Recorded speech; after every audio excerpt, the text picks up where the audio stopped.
All right, guys, today I'm going to do two things. We're going to install the IR receiver, the LegoDEI, on Craig's tank here. It's a Tiger one from Heng Long, and an upgraded emitter as part of the package that we offer for our club members. So I'm going to go right into it. Beforehand, I had Craig test the function of the tank, make sure it's working properly, so I don't have to do that right now. So the Tiger and just about any Heng Long has about anywhere from 4 to 6 screws on the bottom. For the Tiger in particular, you'll see it has 4 screws on the bottom of the hull, and 2 are hidden under where this track lies, and it's just clipped in, so carefully pry that off. If you are not careful, you might break the teeth off. So 6 screws. They are coarse type, so when you tighten them up again, don't over tighten. Just hand tighten when you work on these things. That's 1. To go faster with power tools. 2.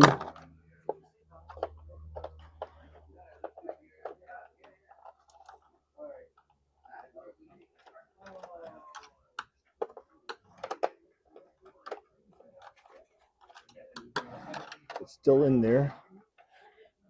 And 1 on the front here.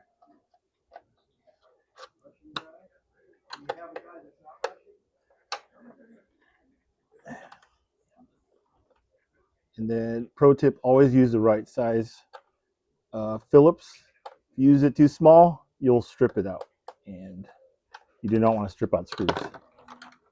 All right, so I've got 1, 2, 3, 4. 2 are still attached to the body. They'll wiggle out on their own. On the Tiger, you have these clips here that hold the little hose. That's just the Tiger. Most of them just kind of come off. 2 there. This one's a little tight, so I'm going to remove these 2 clips here. And these are smaller screws. So that'll allow me to slide this hose and thingy out of the way.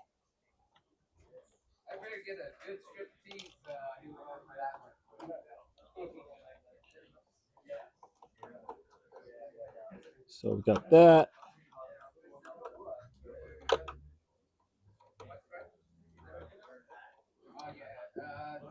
One, two, three, 4. Got that. And we're going to kind of twist this out of the way a little bit so that it clears the back hole there. And now it's free to go. All right. And you're going to carefully lift it because all the wires are still attached. So we're going to work on the board here.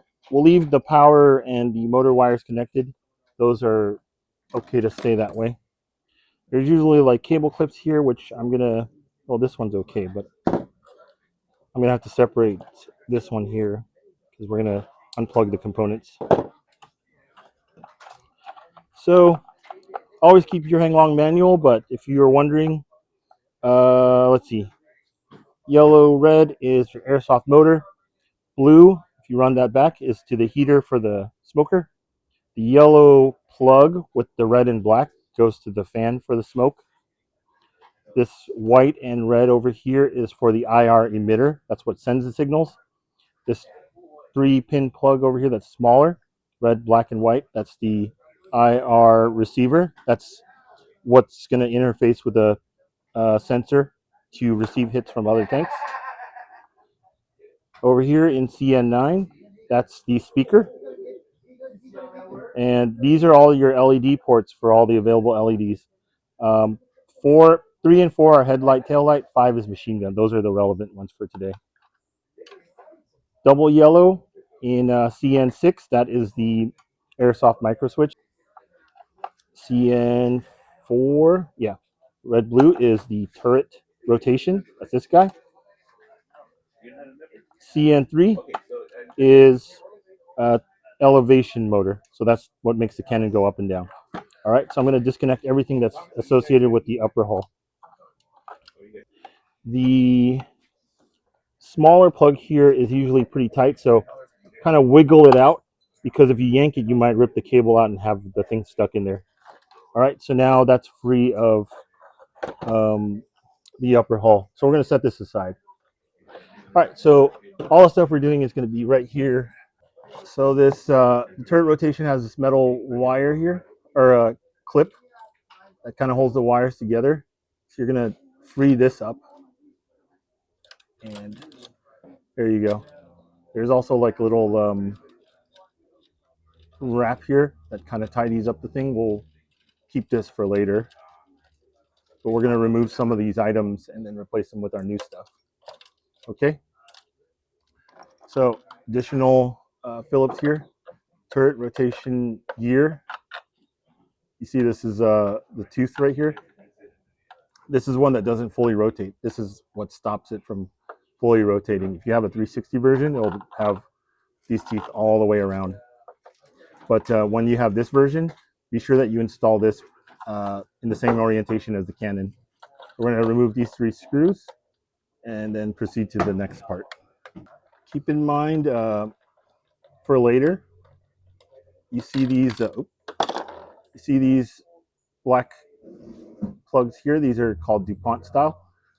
They trace to the LEDs in the tank. So if you look at the wires here, this one goes, the black and red go to the headlight. So if you forget, just look at where the wires go and then you'll figure it out. White and red goes to the whole machine gun. So that'll be in LED number 5 when you reinstall it. But again, if you forget, just use your eyes and trace the wires all the way back, and then you'll get it right every time. All right, take the turret ring off. Now we're free of the upper hull. Now we got to open this bad boy up. So the plan was we're going to run, I'm going to put this adapter right here. This is just to hold the LegoDEI receiver. So it'll be nice and clean over here. And then Mr. Craig, if he wants to add a figure or something like that for looks, you can later in the Commander one. And then at the same time, we're going to also run an IR emitter into the barrel. Or we're going to follow the original location, which is inside the mantlet. We'll let Mr. Craig decide what he wants to do. But if you wanted to do through the barrel, you lose your airsoft functions. So just FYI. A lot of people like that. So, okay. Most people want that. But some people like the airsoft, and that's fine. All right, so same kind of screws that was in the lower hull. But you got like 5 here.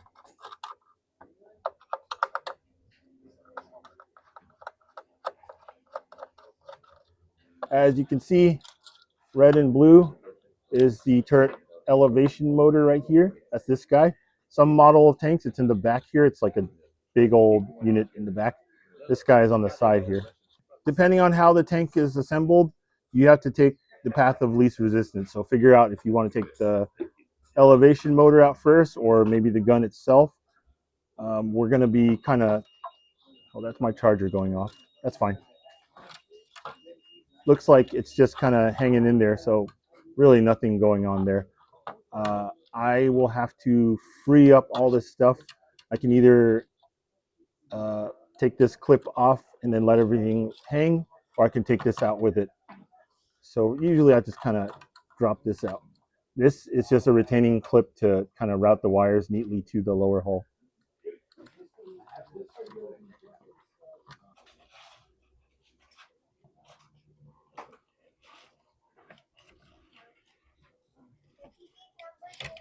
There we go. If you want to keep your airsoft, don't lose that if you care. You see right here is where the original IR emitter is located. So at this point, many people will opt just to replace this one. So you would just swap it from here to here using a dab of hot glue or some kind of super glue would be good enough. And then that would complete your install for that part. We're going to run it through the barrel as Mr. Craig asked for. So that means we're going to have to gut the airsoft cannon and then route this into the barrel. So first we free up the mantlet and airsoft part, and we set this aside. The airsoft unit is held on by 2 screws. It's always these 2 screws on everything, and then there's this little spring here. You can take it out by taking the 2 screws out.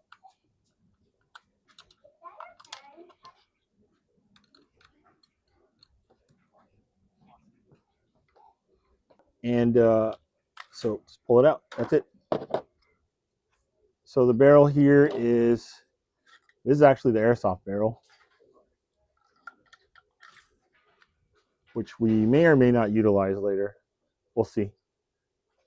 When you get the different versions of Heng Longs, whether it's the plastic one or the metal one, they're not always the same because of the recoil airsoft or the lack of. So there might be some small differences here. All right, so when we want to run the IR through the barrel, that means it has to go in through somewhere. And this whole unit is part of what enables you to control the elevation when you give it some stick input, right? So this has to stay as part of the whole assembly because the elevation is controlled right here. So what we got to do is we're going to run this into the barrel and out through the airsoft cannon.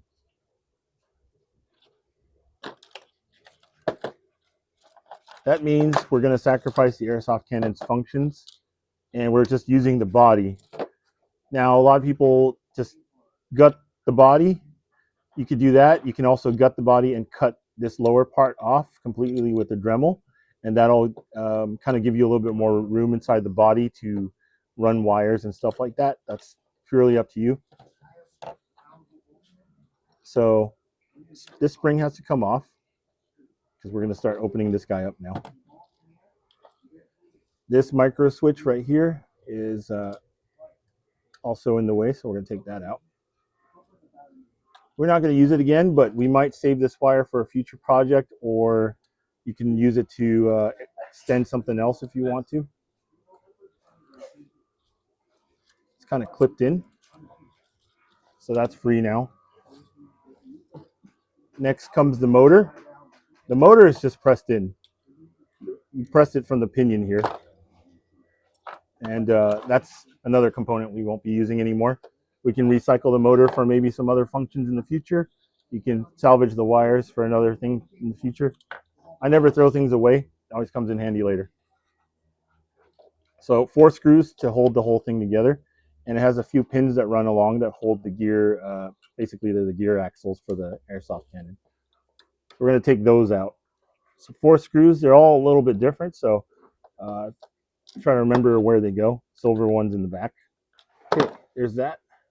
All right, this has some spring pressure from the airsoft gun. So when you open this up, do not point it at your face. So I'm going to open it carefully. You see the spring here? Things flying out. This is the spring that gives the airsoft gun power. We're going to gut this. Probably keep this for alignment's sake. I'll explain later. And the rest of this stuff's kind of irrelevant. I just kind of take it out and throw it away.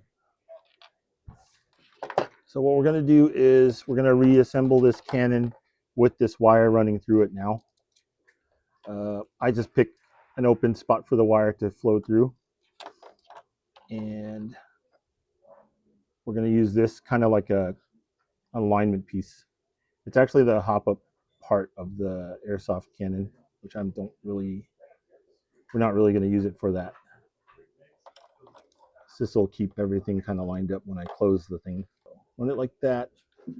Give it some sufficient length so it matches the barrel of the gun. And then we're going to sandwich this. So hold that together, line up all the pins.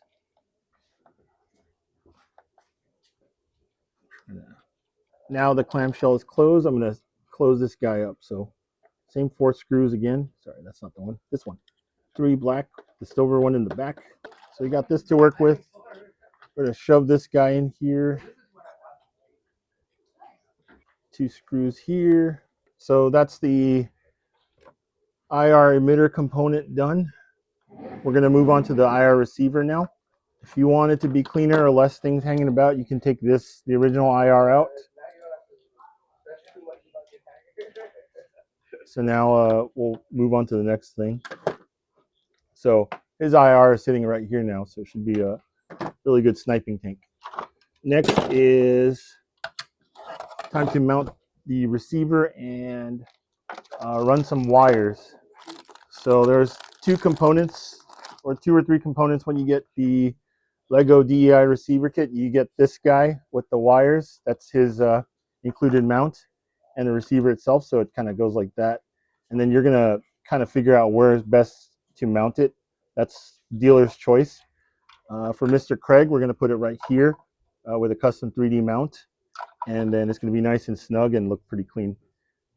So we're not gonna use this today, but we'll run his.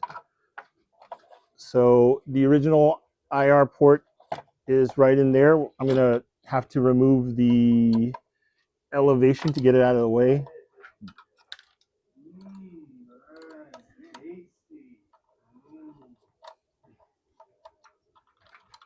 It's 3 screws. All right. So look at that. We're gonna have to solder broke. So we'll hit that with our own little quality check real quick after this with the soldering iron. Or you know what? Have it right here.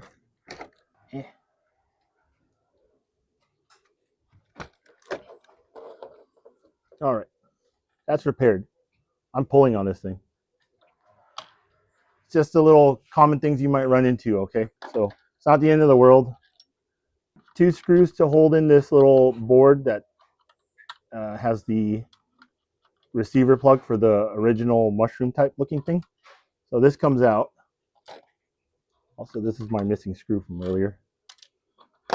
Okay, this comes out. Again, you can reuse it for something else, throw it away, whatever. Really simple. And this part of the install is really up to you how you want to do it. Some people do it in the commander's cupola. I'm going to do it in the loader, gunner, whatever guy's cupola. Looks like the hole's big enough so I can just shove this in there. I don't have to drill anything bigger. But I will drill a little bit later, and I'll show you why. So that's good. Now, I have my little custom mount here. Put it like that. I could super glue it or something else.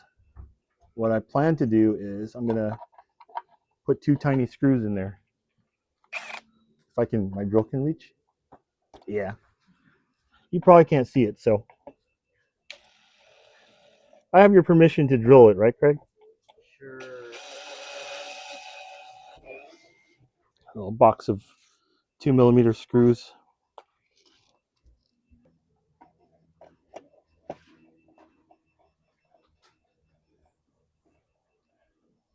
All right, look at that. So for the Legos, they're like USBs. You can plug them in either way. You'll find out the wrong one pretty quick, but there's no harm. So we're just going to plug it in for now. And I'll explain what comes next once we power it on. But this is what she looks like. See that? Clears this hatch. You got the, this is the receiver diode. It's the black colored one. And then the emitters are at the 45 degrees of everything. So your receiver should be at the cardinal directions, north, south, east, west. So yeah, that'll be super good. Now we get to shove it all back together and route some wires. We're going to reverse the order. Now I'm going to attempt to kind of run the wires a little bit out of the way so they're not getting caught up in other things. 3 screws. My emitter's probably short, so I'll make a little extension for him on the side. So, all right, when you would reinstall this guy, this channel here and this arm here interface with each other to create the elevation. So this is like a slider and this is the slide. You need to kind of angle this guy in before anything else, and then it should lock in. So it shouldn't be able to come out of its track. If your elevation stops working, but you hear the motor, that means your thingy popped out of the thingy. And that's a pretty quick and easy fix. All right, so key thing is you don't want to pinch any wires. You don't want any exposed wires. So use your eyes to inspect. When you screw things shut, make sure you're not squishing any wires. The last thing you want is to run a sharp screw into like a battery cable and short it out. All right, so it was 5 screws. So these are coarse screws. You don't want to force them in if they don't go in smoothly, because what happens is you'll strip out the plastic and then they'll be loose and never screw in the same again. So make sure before you start cranking on that guy, everything kind of slips into place properly, and then you'll have an easier time. And you don't want to do more than hand tighten. These are not meant to be super, super duper tight. What's hand tighten? Well, um, once you feel it stop, I'll just give it maybe another quarter turn. Fair enough.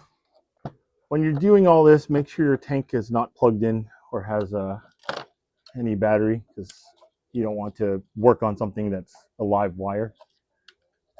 All right, so there's that. These are different lengths. We'll tidy that up shortly. This will probably need extending, so we'll cut to future me later after I make an extension for him. I only have these short ones today. But we'll go to the turret part now. So back to, thank you. Back to the tank it goes. So run all your wires through this hole.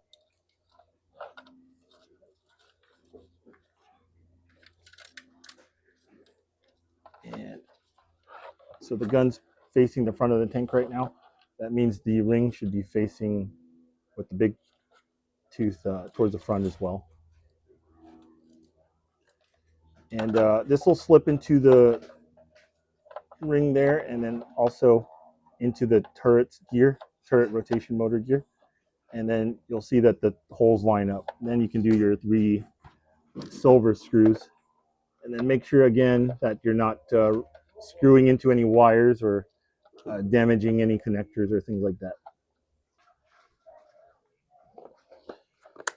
We're gonna go off script a little bit here and extend these wires. I'm just gonna make like an extension for him. Normally I would just cut and solder. But you know what? I could do that too, huh? Let's reuse some of the wire we just saved. See how good their soldering is. All right, so what am I gonna do here? I wish I did this with the turret off, but whatever. Have a handy clip to hold the wires, my lighter, some solder, shrink tube, sacrificial wire, and some wire strippers. Again, nothing plugged in as far as batteries go. If you cut into anything while there's a battery juice, you're going to electrocute yourself. All right, I just did that. So this is going to be like a quick and dirty look at soldering. Strip the wire there. You see the little bare wire? Just enough for me. I don't trust what they have here, so I'm going to restrip this. Actually, I should cut it to length. Yeah, let's say about there.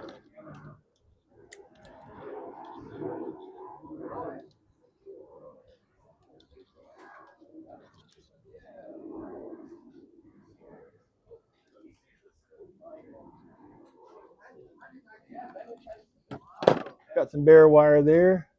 I'm going to unravel it a bit so I can work a little bit better.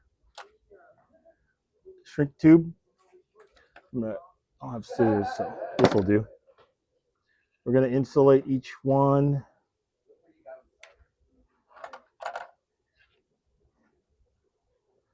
Normally I would do this apart, but since I am committed to this already, I'm going to do it hanging here. So usually I use a jig or something. So we'll call red is red. And we'll do that. See that? So hopefully it stays still for me. Gun's heating up. I'm gonna heat the wire and then feed the solder into it, and then it should make like a big glob.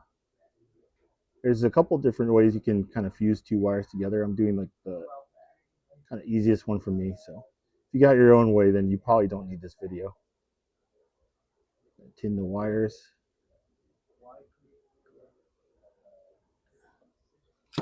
Man, it's really hard to. Okay, I have to solder on my iron now.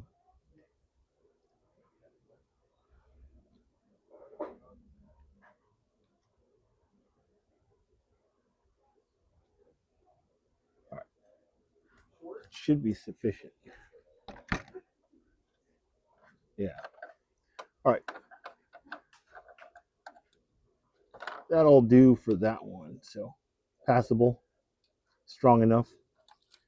Put the shrink tube over, got a little lighter there. Of course, there's a breeze.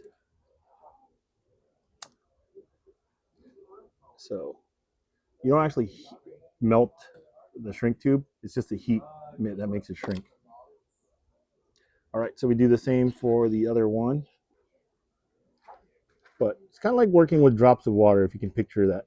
You ever played with water and how like the two drops fuse together? That's basically what soldering is. It's hot bubbles of molten metal. All right, so that should be sufficient for that one. And you want to work on a ventilated area, otherwise the fumes will probably get to you. All right, so we've extended the wires for Mr. Craig on the IR emitter. Normally you could use zip ties, or if you're tearing into the tank a lot, these are reusable. This kind of tube that wraps around. There's different diameters. This is probably the smallest one, and then it just kind of wraps around like so. Makes everything nice and neater, and then you know, once you get it back together, it'll look a lot cleaner for you. So you could either run it off of here, which I don't know if there's enough slack, so I'm gonna kind of play by ear. All right, let's go for it. I think we got enough slack. So this is just a metal tab or wire or whatever that you can just bend. Careful you don't bend it too extreme because it's gonna snap. It's really soft metal. So there's Mr. Craig's upper complete. We're done with this part. Now we get the tank back together, or at least mostly together, so we can test its function. Thank you, sir. All right, class. Actually, I'm going to undo this metal clip because it's going to interfere with me for the moment. It'll probably be harmless. All right, class. Red and blue is the elevation that goes CN4. This is our new IR emitter that we just worked on. That goes into CN15. This is the IR receiver. That goes into CN16. Make sure it's tight and secure. A lot of people fail to snap it in. Turret rotation, red and black. That's CN3. And you have 3 leftover LEDs ones. If you recall, white and red is machine gun. That goes in number 5. Headlight and tail, or headlight for this one is red and black, and it goes in number 3. This is a new one that comes with the receiver part of it. That's what's going to provide the light up function. We're tapping one of the light features, so we're going to put that into taillight LED 4, and the positive is on the outside of the board. Remember I said earlier something needs to be plugged into CN6 in order for it to fire more than once. Since we got rid of the airsoft cannon, it loses this micro switch. This guy tells the cannon once it fires, it's like, hey, it fired one time. Now you can fire again. But since we took it out, the brain doesn't know what to do. So we're going to short it with this pin here into CN6. This basically emulates the closing of this switch. So this is going to be closed all the time. I think that's the right word. So now the tank can fire over and over again. Now there's pros and cons to that. Pro is you shoot immediately when you press fire, which is good for IR combat. Bad is you can abuse this by shooting really, really fast. So mandatory, most clubs that allow Heng Longs, they'll ask you to pause 6 seconds between shots. I'm gonna power it on. First thing you'll notice, the light came on for this. If you see a solid light for the Lego, that means it's plugged in backwards. So a simple thing is reverse it. It's rather harmless, and you'll get a flashing instead. So what happens is when you're tapped for headlights and taillights and the engine is off, it's going to be in flashing mode, right? So that means you're doing it right. If it's in a solid mode, that means it's plugged in backwards. Fire up Mr. Craig's tank.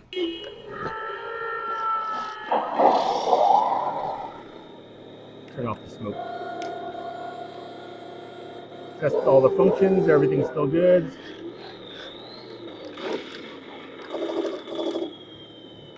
All right, time to test the hit and receive function. So I'm going to send a hit to the receiver. So that's good to go. And now we're going to shoot. And my little sensor should light up over here. My sensor lights up. So that means he's capable of fighting with other tanks now. So I'm just going to wrap up the install with putting all the little clamps back on and put the body back together. And Mr. Craig is good to go.